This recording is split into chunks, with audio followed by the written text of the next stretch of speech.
오늘 아침 말씀 제목은 생사화복의 주관자입니다. 어제 말씀에 이어서 오늘 말씀도 고대 중동 지역에서 강한 군사력을 자랑했던 바벨론 제국의 멸망을 선포하는 말씀입니다. 어제 말씀드렸듯이 바벨론 나라는 주전 3000년부터 유프라테스 강변에서 시작되었습니다. 그러다가 별 특별한 나라로 두각을 나타내지 못했는데 주전 626년 나보폴라살 왕에 의해서 신바벨론 나라로 재건하게 됩니다. 그리고 그 후에 주전 605년에 갈그미스 전투에서, 갈그미스 지역은 아수르가 통치하는 그 지역이었어요. 갈그미스 전투에서 아수르와 제국과 애굽 제국을 격퇴하면서 고대 중동 지역의 패권을 장악하게 됩니다. 그리고 그 다음에 604년에 나보폴라살 왕의 아들이었던 르브갓네살이 2대 왕으로 등극하면서 바벨론 제국은 본격적으로 정복 전쟁을 시작합니다. 이때부터 이스라엘 주변 나라들과 애굽 동부 지역까지 침공을 하면서 그 영토를 무한히 확장해 나갑니다. 그러나 느부갓네살 왕이 주전 562년에 사망하게 되는데 그 이후 바벨론 제국은 다시 급속하게 쇠퇴합니다. 느부갓네살 왕만한 그런 기량 있는 왕이 일어나지 못했던 것이죠. 그러다가 주전 539년에 더 강한 페르시아 제국의 고레스 2세 왕에 의해서 바벨론 제국도 정복당하고 역사의 뒤안길로 사라집니다. 오늘 말씀해 보면 그런 표현이 나오죠. 바벨론 지역이 멸망하고 황폐해졌는데 그 바벨론을 지나가던 자들이 그 황폐해진 땅을 보고 놀란다는 것입니다. 그 부귀 영화를 누렸던 그 나라, 그 강성했던 그 제국이 어찌 이렇게 쇠약하게 될 수 있단 말인가라는 것입니다. 오늘 말씀은 이 앞에 에레미야 50장 1절에 나온 대로 여호와께서 선지자 에레미야에게 하신 바벨론 땅에 대한 예언의 말씀입니다. 자, 11절 13절 말씀을 보겠는데요, 이 부분은 바벨론 제국은 이제 황무지가 될 것이라는 말씀입니다. 11절에 13절 말씀 제가 읽으면서 간단하게 설명하겠습니다. 나의 소유를 노락하는 자여. 여기서 지금 하나님께서 예레미야 선지자를 통해서 말씀하시잖아요. 그러니까 나의 소유를 노락하는 자여, 누구겠습니까? 나의 소유는 하나님의 택한 백성 이스라엘이죠. 하나님의 기업, 그 이스라엘을 노락했던 자여, 너희가 즐거워하며 기뻐하고 타작하는 송아지같이 발굽을 구르며 군마같이 우는도다. 여러분, 구약 성경에서 타작하는 것은 추수하는 의미도 있지만 심판하는 의미도 있습니다. 그러니까 너희가 타작하는 송아지같이 발굽을 구르며 군마같이 울었다. 그러니까 내 백성을 너희들 그렇게 침공하여 고통을 주었다는 것입니다. 12절을 보겠습니다. 그러므로 너희의 어머니가 큰 수치를 당하리라. 너희를 낳은 자가 치욕을 당하리라. 보라, 그가 나라들 가운데 마지막과 광야와 마른 땅과 거친 계곡이 될 것이며, 여기서 보라, 그가라는 말은 바벨론 제국으로 말합니다. 바벨론 제국이 이제는 나라들 가운데 마지막 꼴찌가 될 거라는 것입니다. 지금까지는 바벨론 제국이 나라들 가운데 으뜸이 돼서 중동 지역의 세력 판도를 주관하고 땅을 영토를 넓혀갔는데 이제는 그가 나라들 가운데 마지막 꼴찌가 될 것이다라는 것이에요. 그리고 광야와 마른 땅과 거친 계곡이 될 것이며 13절 여호와의 진노로 말미암아 주민이 없어 완전히 황무지가 될 것이다. 바벨론을 지나가는 자마다 그 모든 제단에 놀라며 탄식하리로다. 아니 북이 영화를 누렸고 그 강성했던 그 나라가 어떻게 이런 그 찬란했던 문화들은 다 무너져 버리고 이런 황무지가 되어버렸는가. 야, 참 지난 날이 꿈인 것 같구나 이렇게 생각한다는 것이죠. 14절 15절 말씀 보겠습니다. 바벨론을 둘러 대열을 벌이고 활을 당기는 모든 자여 화살을 아끼지 말고 쏘라. 그가 여호와께 범죄하였습니다. 지금 바벨론 군대를 공격하는 그 나라를 침공하는 그 세력들을 향해서 대열을 벌이고 활을 당기면서 화살을 아끼지 말고 쏘라는 것입니다. 그가 바벨론이 여호와께 범죄하였기 때문이라는 것이죠. 15절입니다. 그 주위에서 고함을 지르리로다. 그가 항복하였고 그 요새는 무너졌고 그 성벽은 허물어졌으니 이는 여호와께서 그가 행한 대로 그에게 내리시는 보복이라. 그가 행한 대로 그에게 갚으시는도다. 바벨론이 행한 대로 그에게 보복을 내리시고 또 그에게 갚으신다는 것이죠. 여러분 한때 이렇게 강하고 힘있게 일어나는 그런 게 되면 나라들도 그러지만 또 우리 사람도 그것으로 인해 자만에 빠지고 자기가 스스로 무엇을 이룬 것처럼 우쭐거리면서 교만한 마음이 떨어질 수 있죠. 그런데 바벨론 제국이 그랬다는 것입니다. 무소불위의 권력을 가지고 어디든지 내려가 침공하며 물밀듯이 쇄도하면서 그 나라를 다 이렇게 정복할 수 있었기 때문에 우리가 힘이 있구나. 또 우리가 섬기는 우상인 벨과 무로닥이 우리를 돕고 있구나. 이렇게 생각했다는 것이죠. 거기에 대해서 그 죄악과 우상 숭배에 대해서 하나님께서 심판하신다는 것입니다. 다시 17절, 20절 말씀을 보겠습니다. 이 부분은 이제 흩어졌던 양떼 이스라엘의 회복에 대한 말씀인데요. 17절 말씀 제가 읽겠습니다. 이스라엘은 흩어진 양이라 사자들이 그를 따르도다. 사자들이 그 양떼를 추격한다는 것이에요. 처음에는 아스르 왕이 먹었고 다음에는 바벨론의 느부갓네살 왕이 그의 뼈를 꺾도다. 그 뼈까지 먹었다는 것이에요. 굉장히 심한 고통을 주었다는 것이죠. 18절입니다. 그러므로 만군의 여호와 이스라엘의 하나님이 이와 같이 말하노라. 보라, 내가 아스르의 왕을 벌한 것 같이 바벨론 왕과 그 땅을 벌하고 이스라엘을 다시 그 목장으로 돌아가게 하려니. 여기서 누가 아스르 왕을 벌했다는 거예요?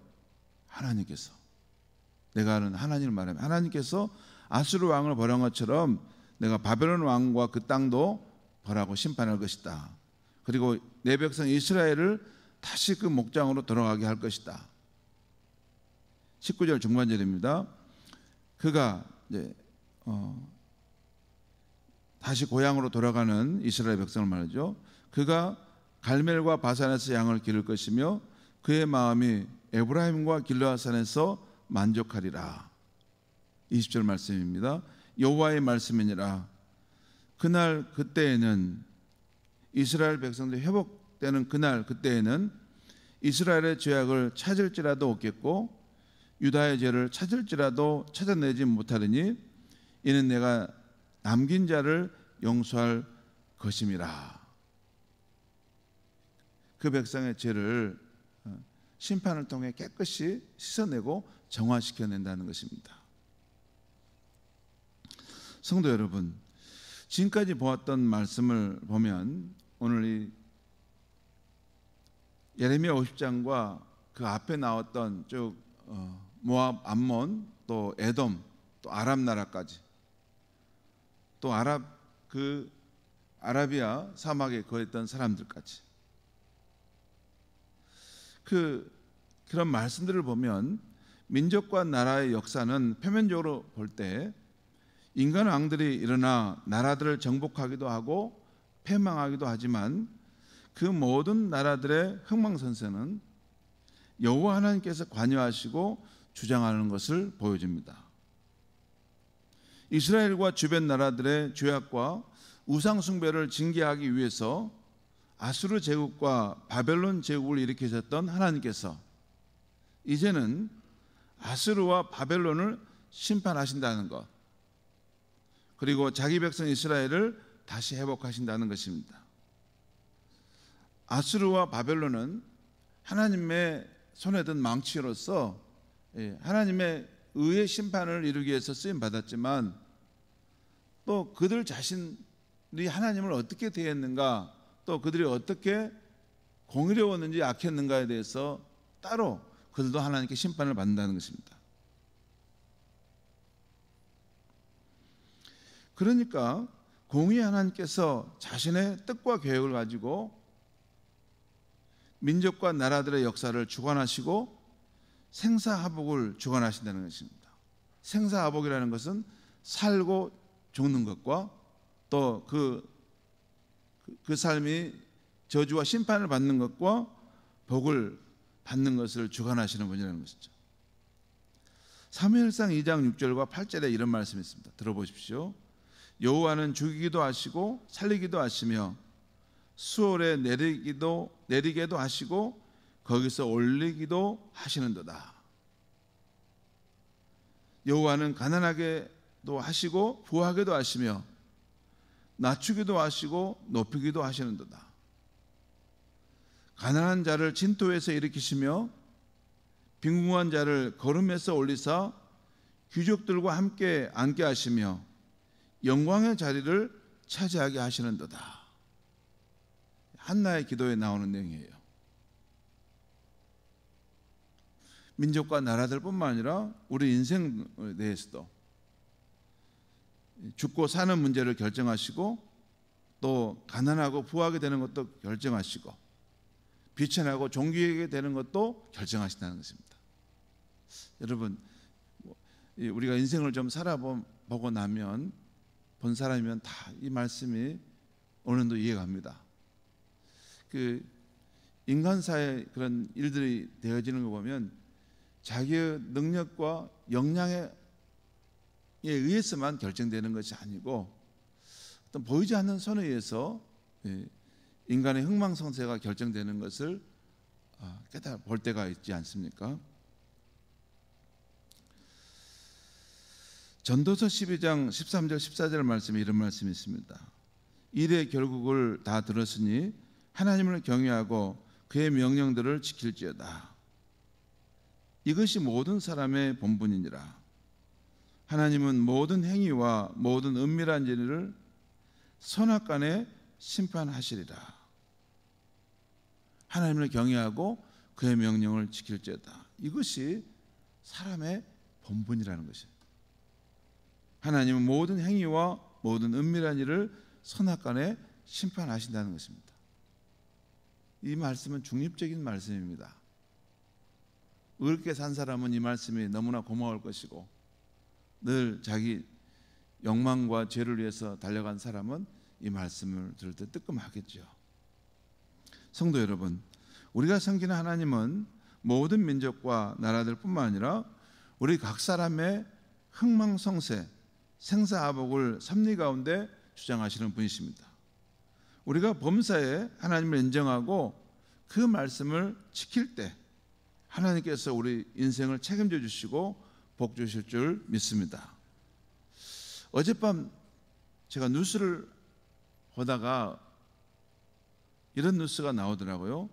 최근에 젊은 사람들이 무당을 찾아가서 점을 보는 일이 많다는 것입니다. 용한 무당인 경우는 1년 전부터 예약을 해야지 가서 점을 볼 수 있다는 것이에요. 그리고 최근에는 20% 30% 정도 손님들이 그 점집에 더 많이 찾는답니다. 20% 30%가 왜 더 많이 늘어났을까요? 그만큼 우리 사회가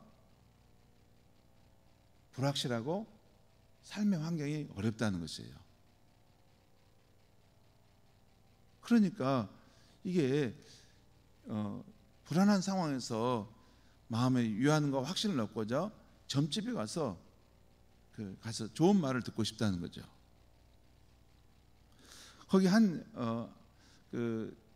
청년 여자 청년이 보니까 거기 이제 인터뷰하는 장면이 나왔어요. 그 여자 청년이 공무원 시험을 보는데 합격 여부가 불안했던가 봐요.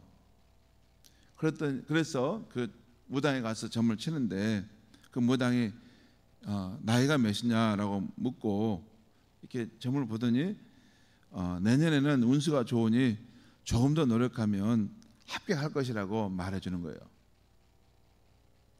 그리고 그 여자 청년이 그 말을 듣고 마음에 안도감을 가지고 나오는 것을 봤어요. 그 무당이 하는 말이 요즘은 청년 중에 이렇게 많이 찾아오는데, 저는 되게 부모들이 와가지고 그 자기 자녀에 대한 점을 봤는데 요즘은 청년들이 직접 찾아온다는 거예요. 그러면서 묻는 것이 자기 진로뿐만 아니라 주식이나 코인 같은 것도 어디다 하면 되냐고 묻고, 어떤 경우는 로또 복권도 어떤 복권을 사야 당첨되느냐고 묻는다는 거예요. 그러니까 무당이 하는 말이, 아니 그러면 내가 사가지고 내가 돈 벌어서 이걸 안지 왜 그걸 가르쳐 줍니까? 그렇게 말하는 것이었어요. 그만큼 세상 사는 것이 불안하다는 것이죠. 여러분, 제가 목회자로서 우리 시대를 보면 정말 빠르게 급변합니다. 그리고 우리 사회가 어떤 면에서 이렇게 절정을 다다르고 해체되는 과정 속으로 가고 있지 않나 생각해요. 그리고 우리가 지금 예상할 수 없는 훨씬 복잡한 일들이 지금 우리 사회 속에서 지금 일어나고 있습니다. 그래서 요즘 청년들도 어렵고 또 일반 서민들도 많이 어려운가 봐요. 그런데 여러분, 우리 신자들은 우리의 생사화복을 주장하시는 분이 하나님이라는 것을 우리는 확실히 믿습니다. 하나님을 온전히 경외하고 그의 말씀을 생명처럼 사랑하고 살아감으로 늘 승리하는 저와 여러분이 되시길 바랍니다. 기도하겠습니다. 하나님 아버지, 오늘날 우리가 살아가는 이 한국 사회를 보면 화려하고 또 부유한 것처럼 보이지만 각자 도생하는 삶을 살아야 되는 참으로 치열한 경쟁 사회입니다. 이 세상 속에서 살아남기 위해서 열심히 달려가야 하는데 어떻게 하면 안전하게 또 행복하게 미래에 소망이 있으며 살 수 있을까? 사람들은 늘 그 길을 찾으며 세상을 향해 나아가는데 우리는 예수 그리스도 안에서 우리의 인생의 주관자일 뿐만 아니라 이 세상 역사의 주관자가 우리가 섬기는 하나님을 알게 하시니 감사합니다. 전도서의 말씀처럼 일의 결국을 들었으니 하나님을 경외하고 그의 명령을 지킬지어다. 이것이 사람의 본분이니라. 자존자 하나님, 우리에게 생명과 만물을 주실 수 있는 그 하나님을 우리가 진실로 경외하고 그의 말씀을 생명처럼 귀히 여기며 살아갈 때 우리의 삶이 승리하는 삶이 되게 하여 주시옵소서. 또 이 하나님을 우리의 이웃과 자녀들에게 확신을 가지고 전할 수 있게 하여 주시옵소서. 예수님의 이름으로 기도합니다. 아멘.